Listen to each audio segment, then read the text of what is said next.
नमस्कार। आप सबका एक बार पुनः स्वागत है मेरे YouTube channel my school my economics में। आज हम अर्थशास्त्र का अध्ययन करेंगे। सर्वप्रथम व्यष्टि अर्थशास्त्र से शुरुआत करते हैं, जो CBSE के सिलेबस के अनुसार कक्षा 11 में पढ़ाई जाती है और राजस्थान बोर्ड और बाकी अन्य के हिसाब से कक्षा 12 में पढ़ाई जाती है। व्यष्टि अर्थशास्त्र को शुरू करने से पहले हम अर्थशास्त्र का परिचय पढ़ते हैं।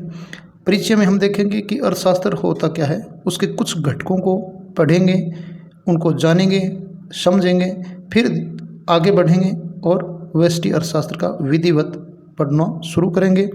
इससे पहले मैं आपसे एक रिक्वेस्ट करता हूं, अगर आपको ये वीडियो अच्छा लगे तो चैनल को सब्सक्राइब और लाइक ज़रूर करना, ताकि आगे आने वाले वीडियो की आपको अपडेशन मिलती रहे और हम आगे बढ़ते रहें।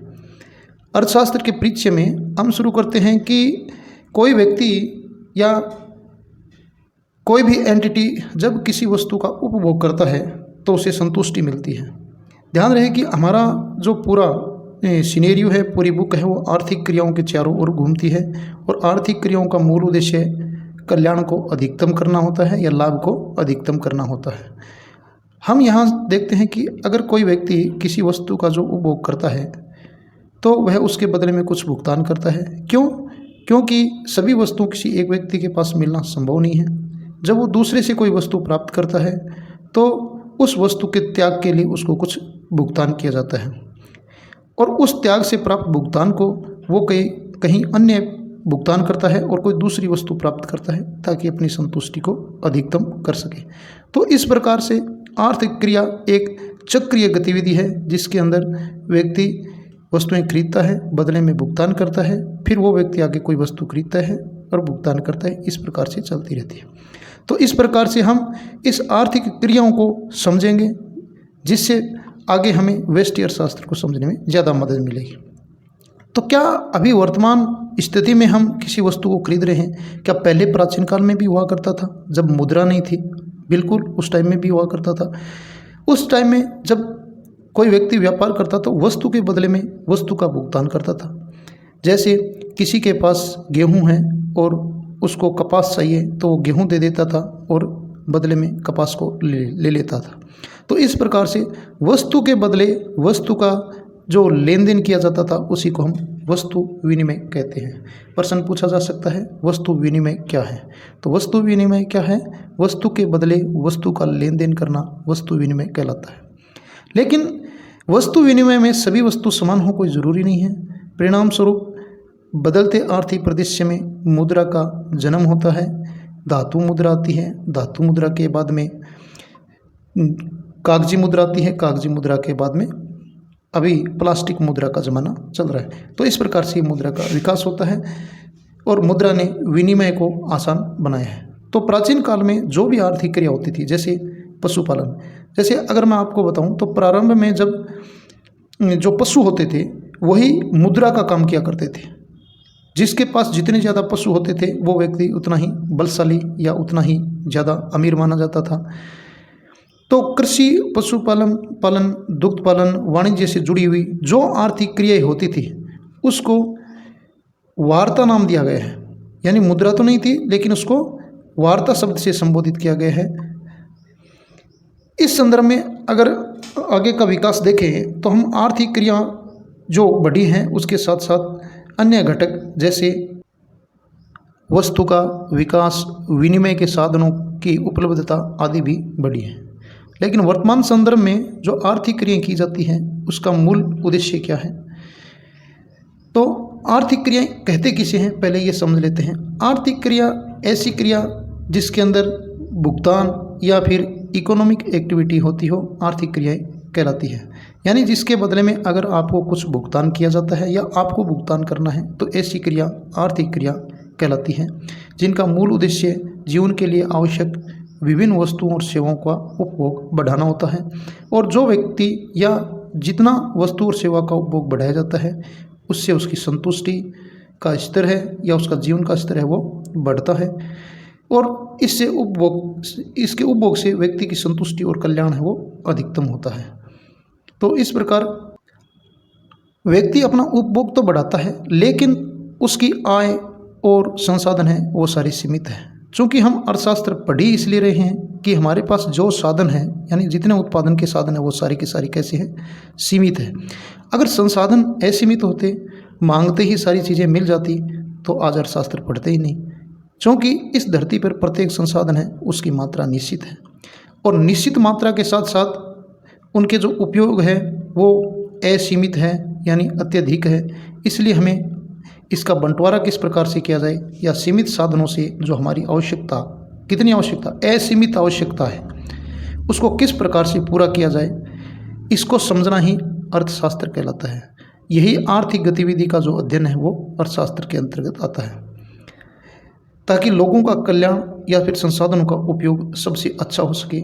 जैसे अगर हम एक उदाहरण से देखें तो दूध है, दूध को ले लेते हैं, उदाहरण में देखते हैं। दूध है, दूध के बहुत से उपयोग हैं। मान लो दूध 1 लीटर है, यानी इसकी मात्रा स्थिर है।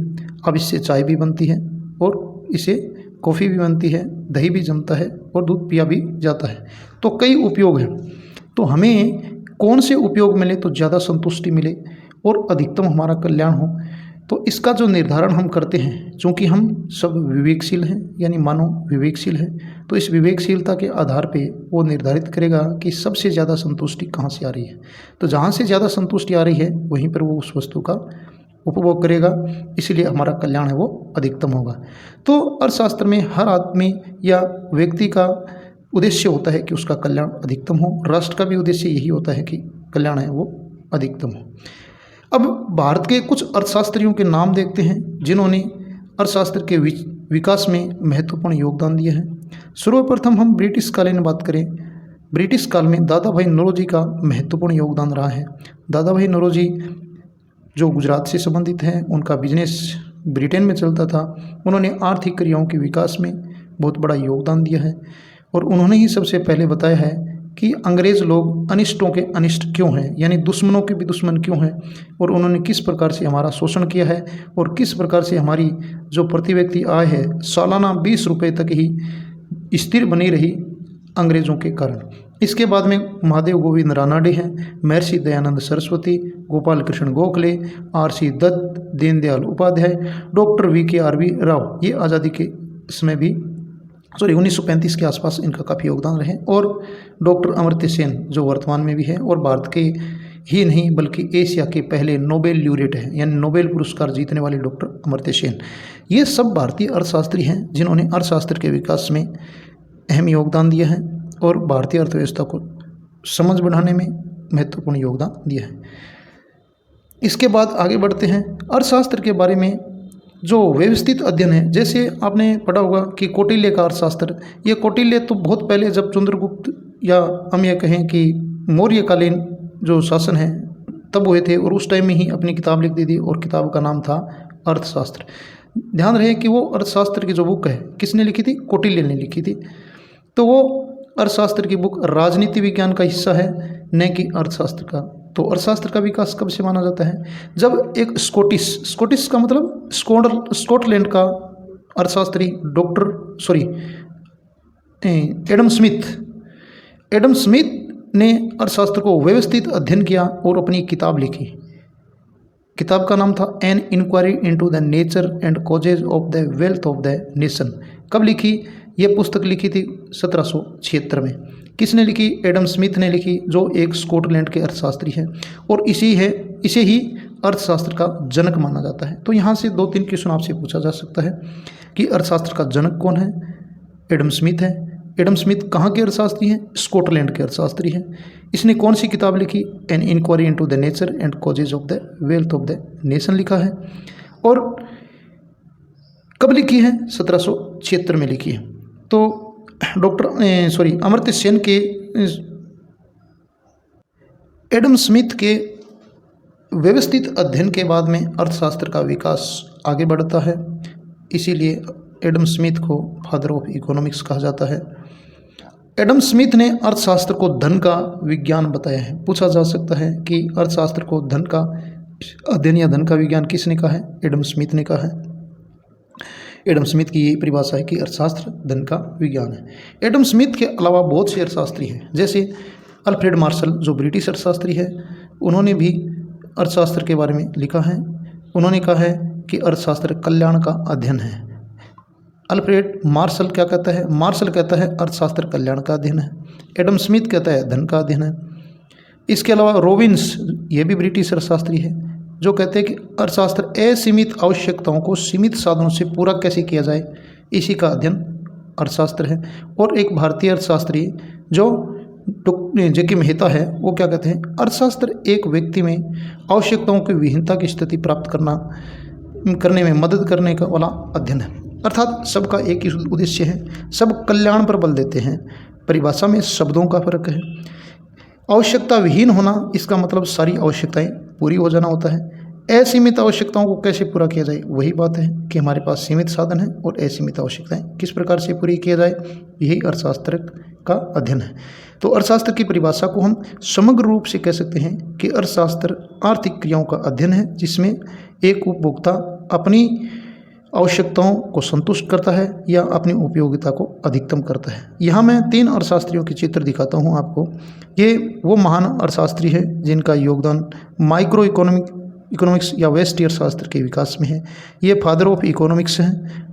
एडम स्मिथ हैं स्कॉटिश अर्थशास्त्री, अल्फ्रेड मार्शल ब्रिटिश अर्थशास्त्री, और रॉबिन्स जो दोनों ब्रिटिश अर्थशास्त्री है, माइक्रो इकोनॉमिक्स या व्यष्टि अर्थशास्त्र में महत्वपूर्ण योगदान दिया है। तो इस प्रकार से हम समझते हैं कि अर्थशास्त्र की परिभाषा है क्या, या अर्थशास्त्र क्या है। तो अर्थशास्त्र क्या है?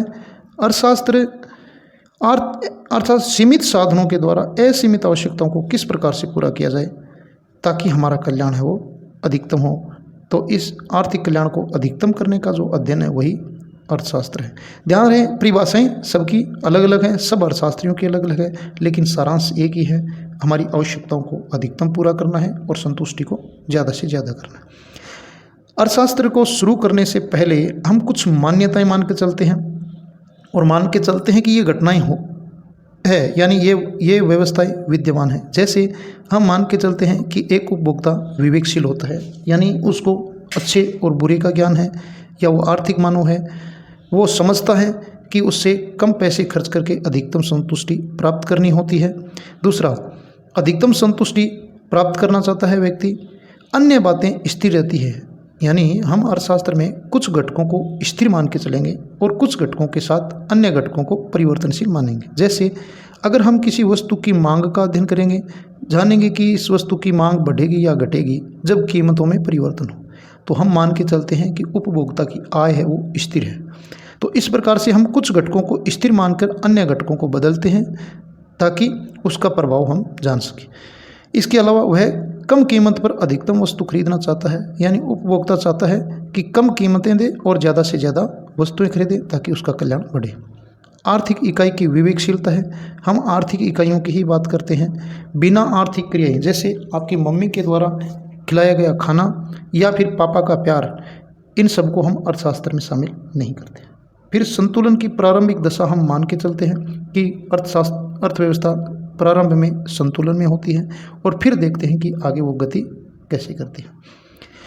अर्थशास्त्र को अब हम 2 भागों में बांटते हैं। धीरे धीरे हमारे विषय वस्तु की ओर बढ़ते हैं, जिसको हम परीक्षा के लिहाज से या हमारी कक्षा के लिहाज से पढ़ते हैं। अर्थशास्त्र को 2 भागों में बांटा गया है, एक का नाम है व्यष्टि अर्थशास्त्र, एक का नाम है समष्टि अर्थशास्त्र। इन 2 भागों में सर्वप्रथम किसने बांटा है इसके बारे में जानेंगे, और ये परिवर्तन हुआ कैसे इसके बारे में पढ़ेंगे। प्रारंभ में जब हम मार्शल की बात कर रहे हैं, एडम स्मिथ की बात कर रहे हैं, रॉबिन्स की बात कर रहे हैं, तो हम अर्थशास्त्र को एक विषय के रूप में पढ़ते हैं। लेकिन समय के साथ साथ विकास तीव्र गति से होता है, और तीव्र गति से जो वैश्विक परिदृश्य बदलते हैं उसमें आर्थिक क्रियाएं भी बदलती है, और अर्थशास्त्र का क्षेत्र है लगातार विस्तृत होता जाता है। और कुछ ऐसे नियम जो क्लासिकल अर्थशास्त्री, या हम उनको कह सकते हैं कि जो पुरातन अर्थशास्त्री है, उनके विचार वर्तमान में प्रासंगिक नहीं रहे। जैसे एक अर्थशास्त्री हैं जे.बी. शे, जो ब्रिटिश अर्थशास्त्री हैं, जे.बी. शे, वो कहते हैं कि सप्लाई क्रिएट्स और डिमांड, यानी सप्लाई अपनी मांग स्वयं पैदा करती है, जबकि वे अब ये तय हो चुका है, या लोग जानने लग गए हैं कि पूर्ति अपनी मांग स्वयं पैदा नहीं करती है, लेकिन मांग होती है वो अपनी पूर्ति पैदा करती है। इसी के बीच में 1929 में जो वैश्विक परिदृश्य है उसमें एक ऐसी मंदी छा गई है जिसको हम महान मंदी कहते हैं। यहाँ से क्वेश्चन पूछा जा सकता है, ग्रेट डिप्रेशन या महान मंदी कब आई थी? 1929 में आई थी। सारी आर्थिक क्रियाएं चौपट हो गई, पूरी वैश्विक अर्थव्यवस्था है वो ढह गई थी और अब एक नए अवतार या नए परिवर्तन की जरूरत थी। इसी बीच में जॉन मेनार्ड कीन्स आता है और कीन्स इन सब मान्यताओं को खारिज करता है, जैसे जेबी शे ने कहा था, या फिर बाकी जो अन्य अर्थशास्त्रियों के जो विचार थे उनको बदला और एक नई परिभाषा दी। उसके बाद में हम आर्थिक मंदी से बाहर निकलने में सक्षम हुए। इसके लिए हम जॉन मेनार्ड कीन्स जो ब्रिटिश अर्थशास्त्री उसके बहुत ही ऋणी हैं। इससे पहले मैं थोड़ा सा बता देता हूं कि 1929 की जो मंदी आई थी उसके बाद में जो पैमाने बदले तो आधुनिकीकरण की शुरुआत होती है या हम एक नए एरा की ओर बढ़ते हैं। तो अर्थशास्त्र की बढ़ते हुए क्षेत्र के कारण इसको दो भागों में बांट के पढ़ा जाने लगा और इसका विभाजन सबसे पहले रेगनर फ्रिस ने 1933 में किया है और अर्थशास्त्र को दो भागों में बांटा है। किसने? रेगनर फ्रिस ने। कब? 1933 में। पहले का नाम दिया है माइक्रो और दूसरे का नाम दिया है मैक्रो। माइक्रो का मतलब होता है सूक्ष्म और मैक्रो का मतलब होता है वृहद, यानी बड़े क्षेत्र की। अगर हम किसी एक व्यक्ति के कल्याण की बात करेंगे तो वो व्यष्टि अर्थशास्त्र यानी माइक्रो इकोनॉमिक्स है, और अगर हम सभी व्यक्ति की या पूरे देश की कल्याण की बात करेंगे तो वो मैक्रो या समष्टि अर्थशास्त्र है। ये दोनों शब्द माइक्रो और मैक्रो ग्रीक भाषा के माइक्रोज और मैक्रोज से बने हुए हैं। माइक्रोस MIKROS, चूँकि ग्रीक भाषा इंग्लिश से मिलती जुलती है लेकिन अलग है, तो इन शब्दों से मिलकर माइक्रोज से बनता है माइक्रो और मैक्रोज से बनता है मैक्रो इकोनॉमिक्स। तो ये दोनों ग्रीक भाषा के शब्द है, पूछे जा सकते हैं। अब हम जॉन मेनार्ड कीन्स के योगदान की बात करते हैं। ये कौन है, कहाँ से आए, क्या काम उन्होंने किया है, क्यों प्रसिद्ध है, क्यों हम यहाँ पर पढ़ रहे हैं। जॉन मेनार्ड कीन्स है उसका जन्म ब्रिटेन में होता है यानी यूनाइटेड किंगडम UK में होता है। कैम्ब्रिज, आपने कैम्ब्रिज विश्वविद्यालय सुना होगा, वहाँ कैम्ब्रिज शहर है, वहाँ पर उनका जन्म होता है। और कब होता है? 1883 में होता है और 1946 में यानी भारत की आज़ादी से 1 साल पहले उनका देहांत हो जाता है। ये भारत भी आते हैं। ब्रिटेन के जो उच्चाधिकारी हैं, चूँकि भारत ब्रिटिश के अधीन है इसलिए उनको यहाँ भी भेजा जाता है। इसके आर्थिक विचारों ने वैश्विक पटल पर तहलका मचा दिया। कब? जब 1929 की मंदी चल रही थी और विश्व कोई रास्ता ही नहीं खोज रहा था कि किस प्रकार से इस मंदी से निपटा जाए, तो कीन्स सामने आता है और एक नई परिभाषा या एक नई गति वैश्विक अर्थव्यवस्था को प्रदान करता है। और उनके द्वारा जो दी गई जो नीतियां हैं वो आर्थिक नीति और समष्टि अर्थशास्त्र से संबंधित नीतियां हैं जो आगे चलकर अर्थशास्त्र के विकास में महत्वपूर्ण योगदान देती हैं। तो उनकी नीतियां समष्टि अर्थशास्त्र और आर्थिक नीतियों को आगे बढ़ाती हैं। 1929 की मंदी के दौरान कीन्स ने क्या किया था कि आर्थिक सोच में एक क्रांति का नेतृत्व किया, यानी एक नया युग शुरू किया। इससे पहले यानी कीन्स से पहले न्यो क्लासिकल अर्थशास्त्री कहलाते थे, यानी ये जो अन्य विषयों में आप जैसे पढ़ते हो कि ये आदर्शवाद वाले हैं, ये मार्क्सवाद है, ये है, तो इस प्रकार से अर्थशास्त्र में भी कुछ युग चलते हैं। जो प्रारंभिक युग था जिसके अंदर एडम स्मिथ, रिकार्डो आते हैं, वो क्लासिकल कहलाता है। उसके बाद का युग है वो न्यो क्लासिकल कहलाता है। तो न्यो क्लासिकल अर्थशास्त्री हैं जो ये कहते थे कि मजदूरी बाद में दी जाती है, लाभ पहले निकाल लिया जाता है, जबकि वास्तव में ऐसा होता नहीं है कि मजदूरी पहले दी जाती है और लाभ बाद में जो बचता है वो लाभ या हानि होती है। ये वास्तविकता है। तो न्यो क्लासिकल की ऐसी धारणाओं को कि मजदूरी बचा हुआ से अवशेष होता है जबकि लाभ पहले निकाला जाता है, ऐसी मान्यताओं को कीन्स ने खारिज किया और उनको चुनौती दी और कहा कि मुक्त बाजार है यानी फ्री मार्केट है के माध्यम से स्वचालित रूप से पूर्ण रोजगार स्थापित किया जा सकता है। और जेबी शे की जो मान्यता थी कि पूर्ति अपनी मांग स्वयं पैदा करती है, उसको भी उन्होंने गलत ठहराया कि पूर्ति अपनी मांग स्वयं पैदा नहीं करती है, जबकि मांग है वो पूर्ति को पैदा करती है। तो विश्व इस रास्ते पे चला, यानी कीन्स के योगदान को माना और 1929 से मंदी से बाहर निकलने में सफल हुए। कीन्स ने कुछ किताबें लिखी हैं, उनके नाम आपको ध्यान में रखना है। एक किताब है जो 1913 में लिखी है, इंडियन करेंसी एंड फाइनेंस, 1913 में, चूँकि ये 1911-12 के आसपास भारत आए थे। और उसके बाद में एक लिखी ए ट्रीटाइज ऑफ प्रोबेबिलिटी, यानी प्रोबेबिलिटी पर ट्रीटाइज नाम की किताब लिखी है। फिर एक ट्रीटाइज ऑन मनी 1930 में फिर एक किताब लिखी है। हाउ टू पे फॉर वार 1940 में एक किताब लिखी है। और एक महत्वपूर्ण किताब जो 1936 में उन्होंने लिखी थी, जो समष्टि अर्थशास्त्र में महत्वपूर्ण योगदान देती है, वो है the general theory of employment, interest and money. तो विद्यार्थियों, आपको इन 3 किताबों के कम से कम नाम ध्यान में रखने हैं। Number 1 the general theory of employment, interest and money. दूसरी जो भारत के ऊपर लिखी गई है उस किताब का नाम ध्यान रखना है, जो 1913 में लिखी गई थी, इंडियन करेंसी एंड फाइनेंस। और तीसरी किताब ए ट्रीटाइज ऑफ मनी 1930। तो ये किसका महत्वपूर्ण योगदान है। अब हम आगे बढ़ते हैं, व्यष्टि अर्थशास्त्र की ओर जाते हैं। व्यष्टि अर्थशास्त्र और समष्टि अर्थशास्त्र की पहले परिभाषा देखते हैं। व्यष्टि अर्थशास्त्र क्या होता है। व्यष्टि अर्थशास्त्र की वह शाखा है जिसमें सूक्ष्म इकाइयों का अध्ययन करते हैं, जैसे उपभोक्ता के व्यवहार का अध्ययन है, उत्पादक के व्यवहार का अध्ययन है, फर्मों का निर्णय है, बाजार का व्यवहार आदि। यानी हम एक छोटी इकाई, जैसे ये समग्र इकाई है, अगर हम इसके इस भाग का अध्ययन करते हैं तो वो व्यष्टि अर्थशास्त्र कहलाता है, और अगर इस पूरी का अध्ययन करेंगे तो वो समष्टि कहलाता है। समष्टि अर्थशास्त्र का मतलब होता है, समष्टि अर्थशास्त्र संपूर्ण अर्थव्यवस्था का अध्ययन किया जाता है। जैसे राष्ट्र की आय, अगर एक व्यक्ति की आय का अध्ययन करोगे व्यष्टि का हिस्सा है, और अगर पूरे राष्ट्र की आय का अध्ययन करोगे तो वो समष्टि अर्थशास्त्र का हिस्सा है। जैसे गरीबी को दूर करना है, बेरोजगारी है, समग्र मांग है। हाँ, सीधी मांग है तो व्यष्टि का भाग है, और अगर समग्र मांग है तो समष्टि का भाग है। अब हम कुछ डेफिनेशन देखते हैं, जो कुछ परिभाषाएं देखते हैं, पेपर में पूछा जा सकता है, और ये परिभाषाएं अध्ययन के अनुसार होती है। जैसे माइक्रो पार्शियल या व्यष्टि आंशिक क्या होता है, जब किसी वस्तु की कीमत में परिवर्तन के साथ उसकी मांगी गई मात्रा का अध्ययन किया जाता है तो उसे, और अन्य घटकों को हम क्या करते हैं, स्थिर मान लेते हैं, तो उसको हम माइक्रो पार्शियल कहते हैं। जैसे हम मान के चलते हैं कि किसी वस्तु की कीमत गिरती है तो उसकी मांगी गई मात्रा बढ़ती है, और कीमत बढ़ती है तो मांगी गई मात्रा घटती है। अब हम बाजार में कितने क्रेता विक्रेता है, उपभोक्ता की आय क्या है, इन सब चीज़ों को हम स्थिर मान के चलते हैं।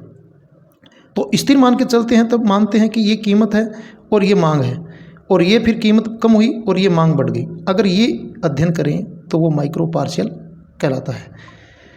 जब सभी घटकों में परिवर्तनशील मानते हुए अगर अर्थशास्त्र का अध्ययन करते हैं तो माइक्रो टोटल है, यानी व्यष्टि कुल व्यष्टि हो जाएगा या समस्त व्यष्टि हो जाएगा, कि हम किसी वस्तु की जो कीमत है वो भी बदल रहे हैं, उपभोक्ता की आय भी बदल रही है, क्रेताओं और विक्रेताओं की संख्या भी बदल रही है।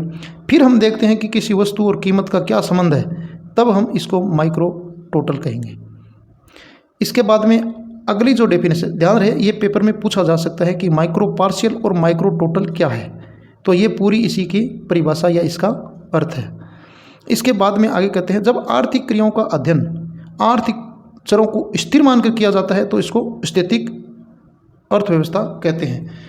जैसे हम मान के चलते हैं कि किसी एक बिंदु पर हमें अध्ययन करना है, मान लो हमें इस बिंदु का अध्ययन करना है, ए बिंदु है, ए बिंदु का अध्ययन करना है, तो इसको हम माइक्रो स्थितिकी कहते हैं। लेकिन जब दो घटकों के बीच की तुलना की जाती है तो इसको हम माइक्रो प्रावेगिकी कहते हैं। यानी एक घटक के बाद में जो परिवर्तन होकर दूसरे घटक पे हम पहुंचे हैं, मान लो कीमत कम हुई और मांगी गई मात्रा बढ़ गई, तो हम जैसे अगर पहले इस मांग वक्र के इस बिंदु पर थे और इसी का अध्ययन कर रहे हैं तो माइक्रोस्टैटिक्स है।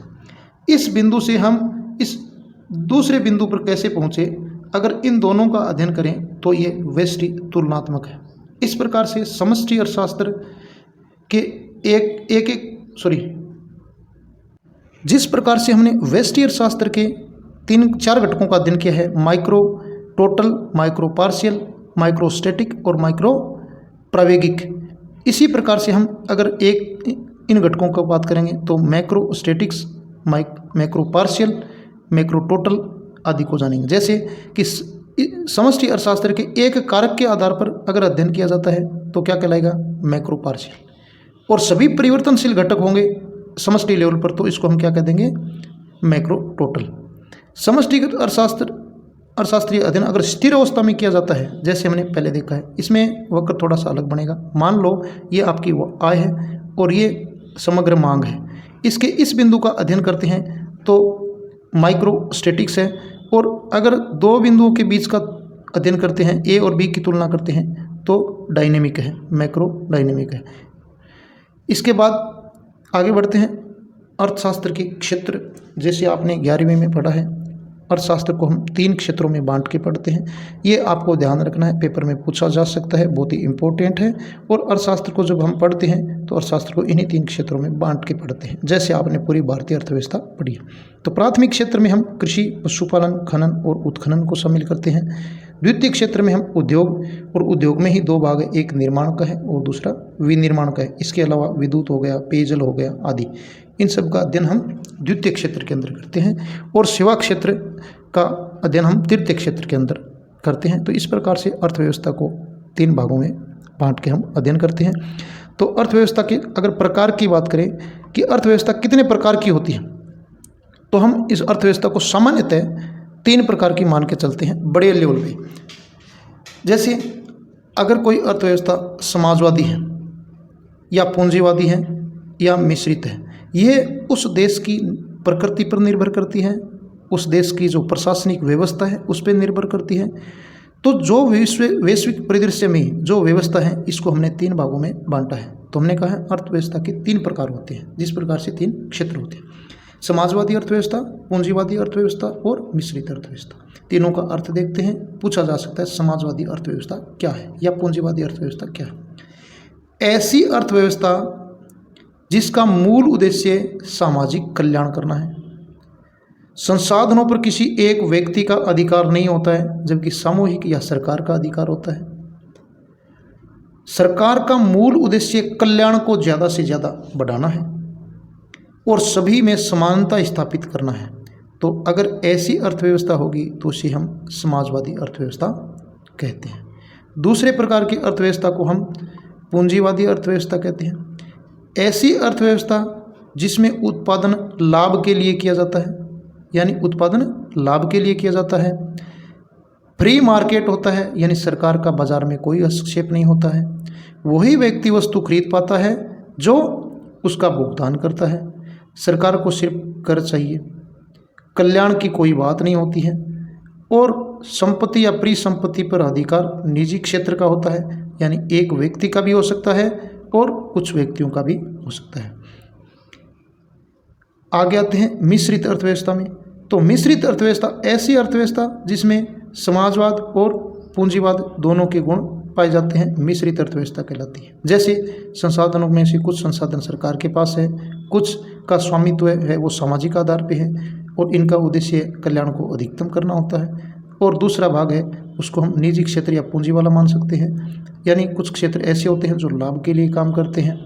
तो ये दोनों क्षेत्र साथ में विद्यमान होते हैं तो हम मिश्रित अर्थव्यवस्था कहते हैं। जैसे आपका विद्यालय और आपके गांव में खुला हुआ हॉस्पिटल समाजवाद के मॉडल की ओर इंगित करता है, जबकि निजी क्षेत्र में खुली हुई स्कूलें या खुले हुए अस्पताल जहां पर आप पेमेंट करते हैं और फिर सेवा को प्राप्त करते हैं, इसको हम पूंजीवाद से जोड़ के देख सकते हैं। तो जहां पर समाजवाद और पूंजीवाद दोनों का मिश्रण होगा उसी को हम मिश्रित अर्थव्यवस्था कहते हैं। भारत कैसी अर्थव्यवस्था है पूछा जा सकता है, तो भारत मिश्रित अर्थव्यवस्था है। अमेरिका कैसी अर्थव्यवस्था है? पूंजीवादी अर्थव्यवस्था है। तो यूरोप के जितने भी देश हैं वो अमेरिका, कनाडा, इसके बाद में जापान, दक्षिण कोरिया, ऑस्ट्रेलिया, ये सारे पूंजीवादी देशों के उदाहरण हैं।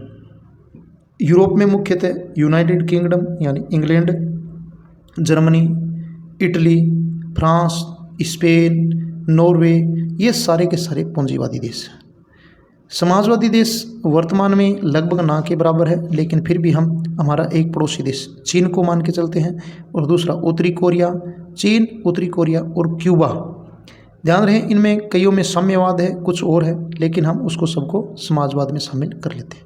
मिश्रित अर्थव्यवस्था के उदाहरण में आप भारत और भारत के पड़ोसी देशों के नाम ले सकते हो, चीन को छोड़कर, क्योंकि चीन साम्यवादी देश है या समाजवादी के अंदर शामिल होता है। उसके अलावा आप बांग्लादेश है, श्रीलंका है, नेपाल है, पाकिस्तान है, भारत है, इनके उदाहरण आप मिश्रित अर्थव्यवस्था में दे सकते हो।